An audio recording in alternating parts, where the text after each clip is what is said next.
Hello, welcome to this Forex class. Today we want to know what Forex trading is all about. If you look at this world map, you will see that there are different currencies all over the world. Every country in the world uses a particular kind of currency. And now because of globalization, a lot of people are beginning to travel from one country to the other. Like people in Nigeria can travel to Australia, to America, to South America, and to Asia, and then to Europe, all over the world. One of the reasons why people travel, they travel for business and they travel for other purposes. The essence of Forex is to enable international trade and international business. The FOR in Forex is foreign, while the EX is exchange. So Forex is foreign exchange in short. And Forex trading is buying a currency, holding it for a while, and selling it when the currency appreciates in value in order to make a profit. To buy a currency is actually to change one currency for another one. For example, if you have the Nigerian Naira, you can keep the Nigerian Naira in your Naira bank account, or you can go to the Bureau de Change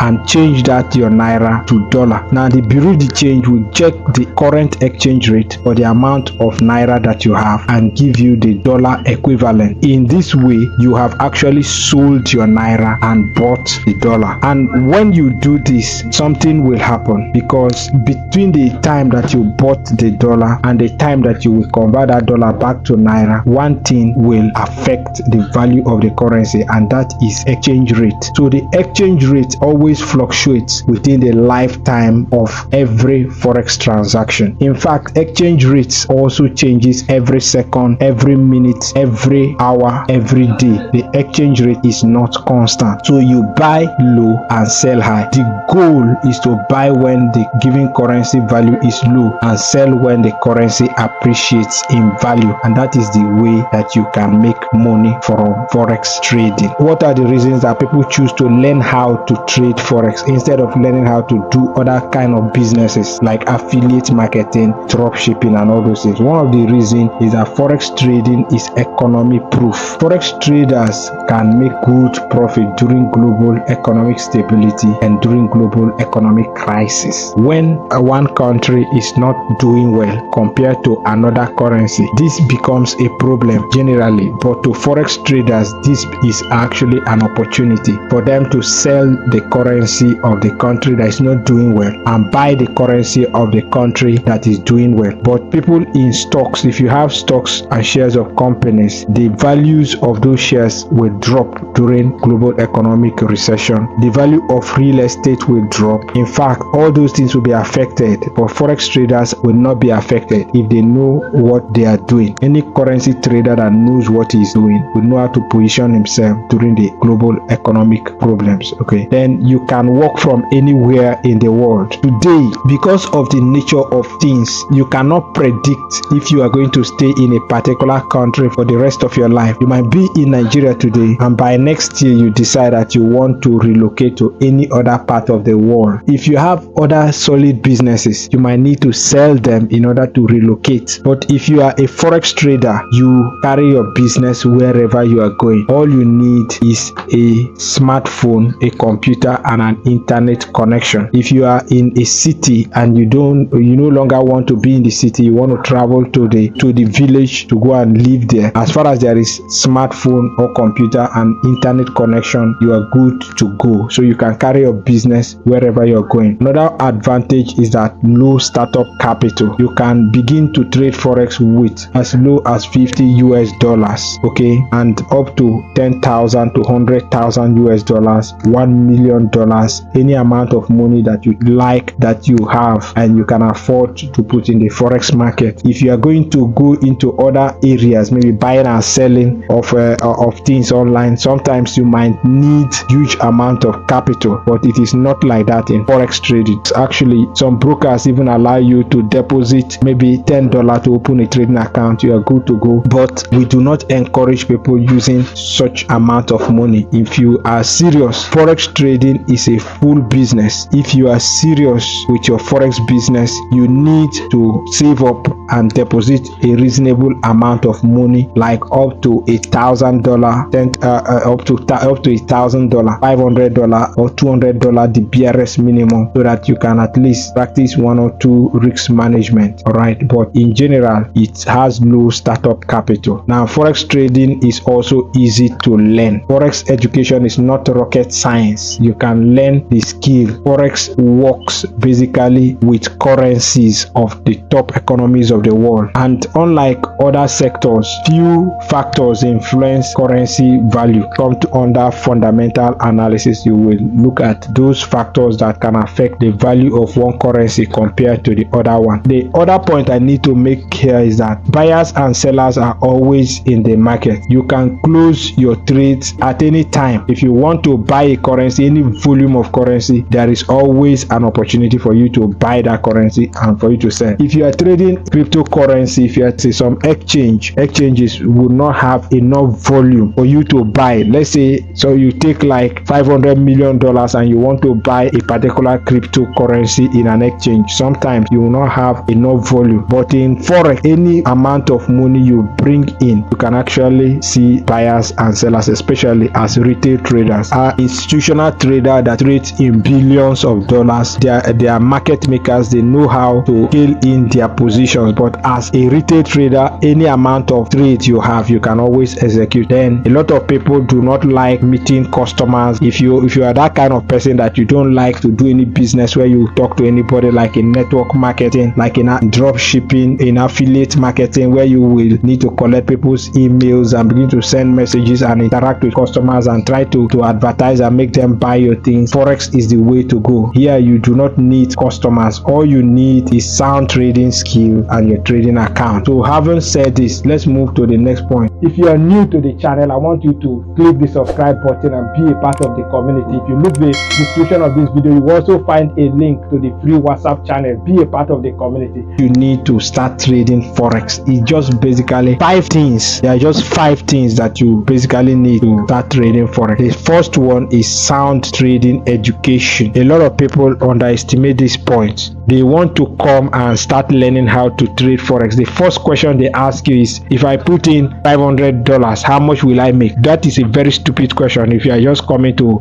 start learning how to trade, the first thing you need is sound education. There is an advice I received from Donald Trump when I read one of his books. Do not do any business that you will not sit down to know the business inside out. So if you are coming to learn how to trade forex, you need to dedicate enough time for you to learn this business inside out and to know it for yourself. Do not depend on somebody to be sending you free signals. You need to know this business for yourself and sit down and analyze the market and trade by yourself. All right, so you need sound trading education, and that is where we encourage mentorship and all those things. Now the next thing is you need laptop and a smartphone for you to execute your trade and to analyze your trade. You can actually execute your trades with smartphones alone, but I encourage you to at least have a laptop. There are things you can do with just a smartphone, but having a laptop is a good thing you need to do. In fact, it's a necessity. You need it. You might learn how to execute. You can other people analyze and give you signal. You can execute with your phone, but I encourage you to have a laptop and sit down for your analysis. Then the other one is the brokerage platform. There are different brokers in the industry. You have FXTM, XNES, FX Primus, HF Market. So many of them that are in that allow Nigerians to trade with them, and those that do not allow Nigerians. You need a brokerage platform.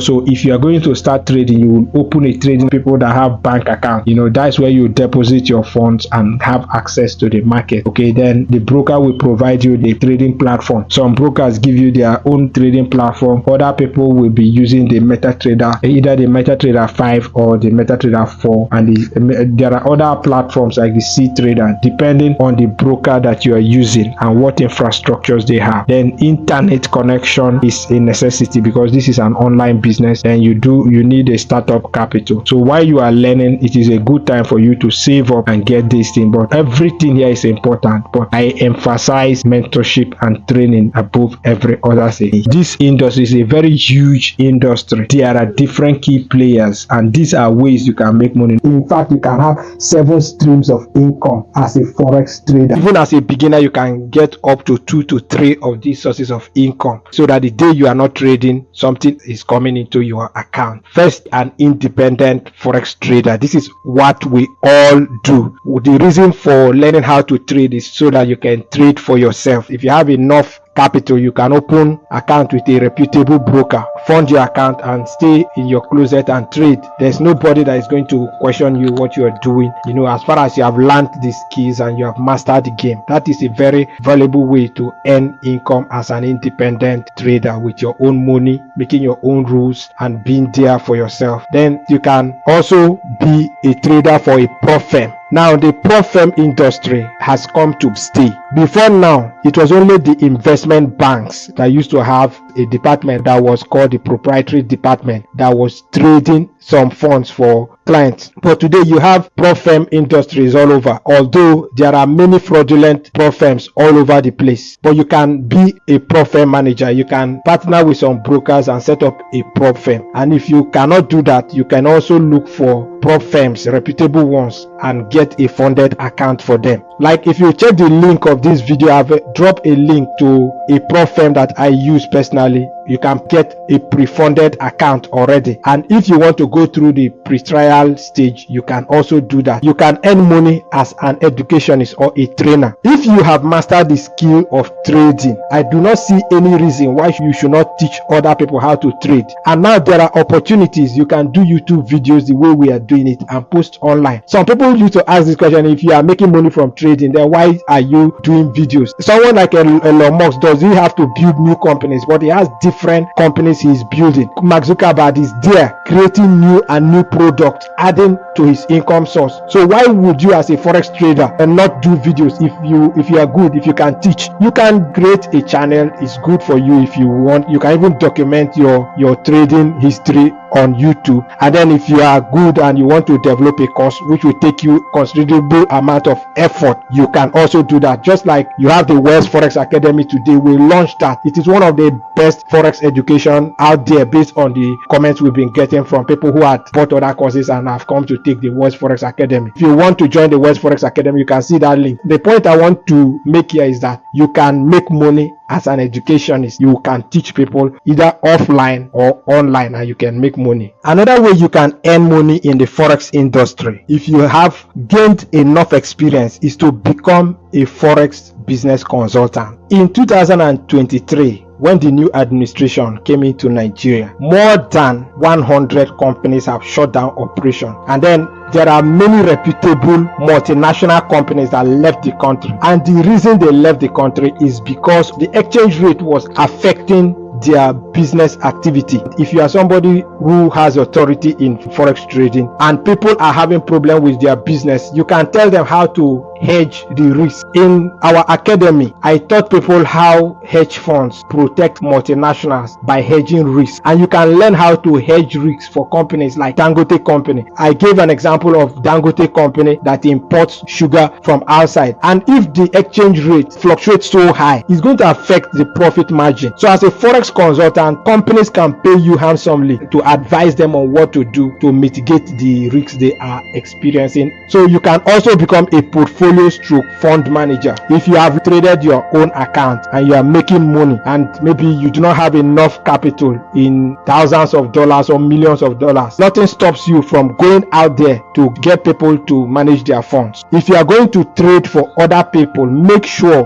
that they did not give you their cash for you to trade. You can set up a trading account for them, let them know the risks about trading, and let them be willing to control everything about the trade, while you only manage the trades for them and share the profit. And in some countries, before you do this kind of thing, you have to register with the government. Make sure you research what it takes for you to be a fund stroke portfolio manager, and organize the entire business model in a way that is not going to affect you and it's not going to affect the owners of those funds. The big boys in this industry do not trade their own money. They are trading funds for others, and you can also do do it. It is possible. The next way you can earn money in the forex market is by setting up a brokerage company. And Nigeria is one of the countries where the regulations are not that high. There are many brokerage companies in Nigeria currently. If you have the capacity to do it, you can do it. It might surprise you to know that some of the brokers you are trading under are not real brokers. They are white label brokers. Now, white label brokers are brokers that work as a sub brokerage company. So you can go to a reputable brokerage company, maybe outside Nigeria, and get them to register your business under their platform, and you operate through them. You know, there are intricacies for doing this, and you need to understand this business model before you go in. And since not everybody can set up a brokerage company, it's going to involve a lot of capital, and it's going to involve a lot of technical knowledge. You can also work as an introducing broker. The introducing brokers are also called IBs, and they are affiliates to the brokers. If you are trading with a good broker and the broker is doing well, nothing stops you from talking to your friends about it. If they are looking for brokerage companies to use, you can tell them about the one you are using. And if they are ready to sign up with that broker, you give them your affiliate link. If you check the description of this video, I dropped my IB link for Hantec Markets. I have been trading with Hantec for some time and they've been doing well. I am just an IB. So if you want to open a trading account, you can open through my link. And so with these points, I want to re-emphasize that think of creative ways that you can make money from various sources of income, so you are not going to stress too much your trading account. If you want to join the Weldds Forex Academy, send me a message today. You will see a WhatsApp link and a phone number. Click there and send me a message, and we will see you in the academy. And now that we have got to this point, forex trading is all about currencies, all about exchanging one currency for another. There are people that trade offline, you know, all those bureau de change that actually exchange the physical currency. They carry the currency and they exchange it. When you need dollar, you go to them, you submit your local currency and they give you the one you need, or pound, euro, anyone. If you want to travel, you go to the bank and you obtain that. That one is physical trading. Now we are talking about online forex trading. And when it comes to currencies, major currencies, there are many, more than 100 different currencies all over the world. There are a lot of currencies, but the ones that are mostly traded online on the forex market are the ones listed here. These 8: the United States currency, which is the US dollar. Then the Eurozone uses the euro, okay, the euro, which is abbreviated as EUR. Then you have in Japan, they use the Japanese yen. Great Britain, they use the pound, Great British pound. Australia, they use the Australian dollar. New Zealand uses the New Zealand dollar. Switzerland uses the Swiss franc. And you need to note that the Swiss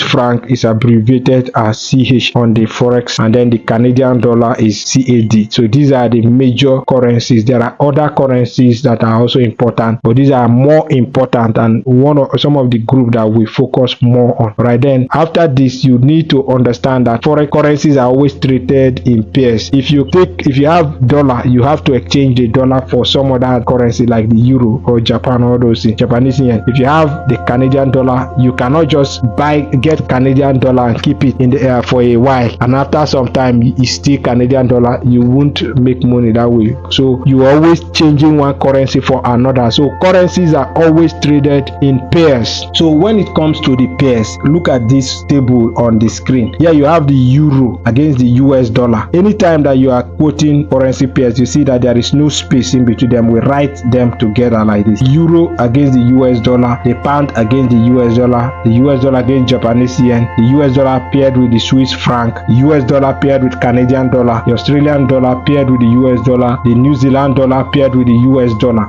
This first classification is known as major currency pairs. When you take any of these major currency and pair it with the US dollar, what you have is the major currency pair. Like here, the euro paired with the US dollar, that is a major currency pair. The pound paired with the US dollar, that is a major currency pair. The US dollar paired with the Japanese Japanese yen is a major currency pair. The US dollar paired with the Swiss franc is a major currency pair. And these major currency pairs are the most traded, they are the most in demand currencies. You have the second classification, which is called the minor currency or the cross currency pairs. Anytime that a major currency pairs with another major currency that is not the US dollar, what you have is the minor or cross currency pair. For example, the euro paired with the Japanese yen. The euro is one of the major currency listed in the previous table. The Japanese yen is one of the currencies listed there. So the two of them, they are minor currency pair. The pound against Canadian dollar is a minor currency pair. The pound against the Swiss franc is a minor currency pair. The Australian dollar against the Swiss franc is a minor currency pair. The Swiss franc against the Japanese yen is a minor currency pair, and the list goes on. The third classification is that when any major currency listed in that table we saw is paired with another currency that is not among the currencies in this list, when any of these ones pairs with another currency that is not among, for example, here the US dollar pairs with the South African rand, which is abbreviated as ZAR, Z-A-R. US dollar South African rand is an exotic currency pair. The US dollar against the Mexican peso is an exotic currency pair because the US dollar is one of the major, while the Mexican peso is not among that list. The pound against the South African rand, the US dollar against Nigerian naira, US dollar against Egyptian pound, the pound against the Russian ruble, all these are exotic currency pairs. And this classification you just saw, known as the major, minor, and exotic, is actually the way that retail brokers and retail traders classify currencies, and they classify them based on the liquidity. That means the majors are more liquid than the minors, and the minors are more liquid than the exotic. In other words, these ones are the ones that people trade majorly, and this one is the next preference, and this is the least preference some of the time. And when it comes to liquidity is how easily they can be bought and sold. You will get more reasons why these ones are traded most of the time. Sometimes they have lower commission, lower spreads, and all those things, while these ones have higher cost for you to trade them. People prefer mostly to trade this and this, especially as a beginner. It will depend more on the major currency pairs. So that is the classification of retail broker. So we move to the next classification. Here we are talking about professional classification, and the professionals classify the currency based on volatility. The ones that are more risky than the other ones, the more that move more. Sometimes when you have more risks comes with opportunities. Professionals, if you are looking at volatility, the dictionary definition is that it is a statistical measure of the dispersion of return for a given security. Example, stocks, cryptocurrency, and so on. But what does that English actually means? It is just how fast currencies change value. Let me show you. For example, you have Bitcoin today, and the price of Bitcoin is actually $60,000, 60,000 today, and by tomorrow the price has changed to $55,000. Today was 60,000, and suddenly it dropped to 55,000. What we have just established here is that this particular trading instrument is volatile. That is, it changes so fast. The value is not stable, cannot be predicted. Within a short period of time, the value can change, and the rate at which it changes is very fast. So when you see something that changes so fast in the currency market, we are saying that that instrument is highly volatile. Just like when water is boiling, water is not stable, it keeps boiling and boiling. You say that it is volatile. So volatility is actually the opportunities. For people that have huge amount of money, they are trading huge amount of money. They don't want to take those trades that move very slow. They want to trade the ones that move very fast, so it can go and give them the money that they are looking for. So that is that. So if you look at stocks, look at cryptocurrency, and compare it to currencies are the less volatile instrument here. Currencies are less volatile than crypto and stocks. All right. So professional traders. When I mean professional traders here, let me clarify exactly what it means. There are people on YouTube that claim to be professional traders. That is not what I mean. When you are talking about professional traders, you are talking about people who have been trained to trade for institutions, huge institutions. All right. So people that work for hedge funds, work for investment banks, they are institutional, they are professional traders, all those retail traders, people that trade maybe $50,000, people that trade even $1 million can still be retail traders if you are not working in an institution like hedge funds, investment banks, and all those things. All right, so when it comes to professional classification, they classify based on volatility, and based on volatility we have the first classification is G10, the G10 currency. When you are talking about G10, you are talking about these currencies like the US dollar, you're talking about the euro, Japanese yen, the Great British pound, Swiss franc, Australian dollar, New Zealand dollar, Canadian dollar, Swedish krona, Norwegian krone. These 10 currencies, they are called the G10 currencies. G10 currencies are different from G10 countries in the political world, because there you are talking about the top 10 economies of the world. You can notice here that Chinese yuan is not listed on these currencies, so the G10 currencies are the ones listed here. On the second group under professional classification are the EMEA economies. They are also called the emerging economies of the world. Under this classification, you have the Czech koruna, the currency used in Czech Republic. Then you have Egyptian pound, EGP. HUF is Hungarian forint. Then you have Icelandic krona, Israeli shekel. Then you have PLN, which is Polish zloty. Then you have the Romanian RON, the Russian ruble,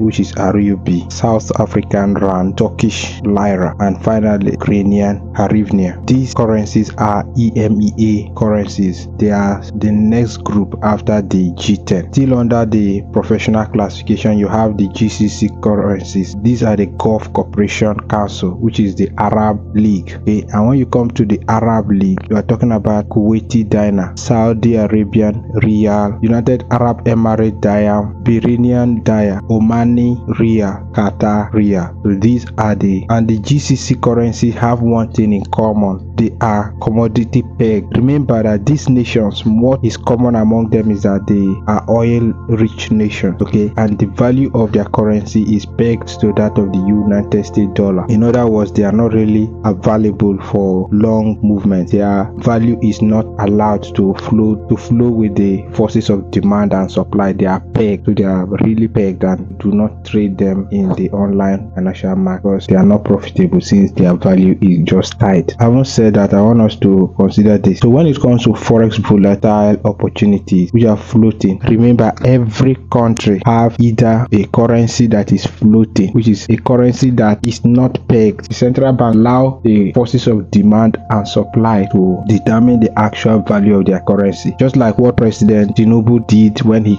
newly came into power. Nigerian naira was not a floating currency, it was managed float. That means the central bank had to influence how far the Nigerian naira could go, either to the upside or to the downside. They were paying money to keep the naira within a certain range. But when President Tinubu came in, he decided to float the naira, saying that let the forces of demand and supply determine the actual value of the naira. When it comes to trading, we forex traders will love the floating currencies, not the ones that the central bank and their government decide to manage or decide to peg. And when it comes to floating currency, there are about 36 of them that are currently available for trading. You have the ones listed here: the US dollar, euro, Japanese yen, Swiss franc, Swedish krona. The G10 currencies are all on this list: the Hungarian forint, Israeli new shekel, Polish zloty, Ukrainian hryvnia, Romanian leu, Korean won, Filipino peso, Taiwan dollar, the Thai baht, Vietnamese dong. Those are floating currencies that are not commodity floating. Now, what this means is that these currencies, there is no particular commodity that can affect their value. Take USA for example, they use the US dollar. Now, do you know that USA is one of the strongest producer of crude oil? They produce crude oil, they're into manufacturing, they're into different things. The economy does not depend on one or two commodities, that when these two commodities change value, the US dollar will suffer for it. No, US dollar depend on a basket of many different things that can influence it, not just one or two commodities, unlike these other currencies here. Like for example, example, if you take the Canadian dollar, Canada is a well-developed economy, but their economy relies so much on crude oil. Okay, so whenever the value of crude oil is falling, the Canadian dollar will actually fall along. And when there's a bull run for crude oil, Canadian dollar will be bullish as well. Alright, so you need to understand that although it is floating, yet at the same time, the float is dependent on the value of a commodity. And most times it might not be just one commodity, it might be one or two commodities. And that is the situation with all these ones listed here, which are the Australian dollar, New Zealand dollar, Canadian dollar, Norwegian krone, Egyptian pound, Icelandic krona, Russian ruble, South African rand, Turkish lira, Indian rupee, Indonesian rupiah, Kazakhstani tenge, Malaysian ringgit, Argentine peso, Brazilian real, Chilean peso, Colombian peso, Mexican peso, and Peruvian new sol. So those are also available for trading, yet at the same time their value is dependent on one or two basket of currencies. So having come to this point, I want to give you an assignment. Look at these currencies that are listed here as commodity floating. I want you to take out some time, write each of the currency in alphabetical order, and list one or two commodities that can affect that particular currency. Just like, for example, you do Canadian dollar, to the right, you write that Canadian dollar depends. What affects the Canadian dollar is the crude oil. You can do the same thing with the other currencies. And with that, we've come to the end, the Forex market opportunity set. If you want to be a part of the Weldds Forex Academy, send us a message today. Check the description of this video. You will see a WhatsApp link and a WhatsApp phone number. Chat me up today and we'll be glad to admit you.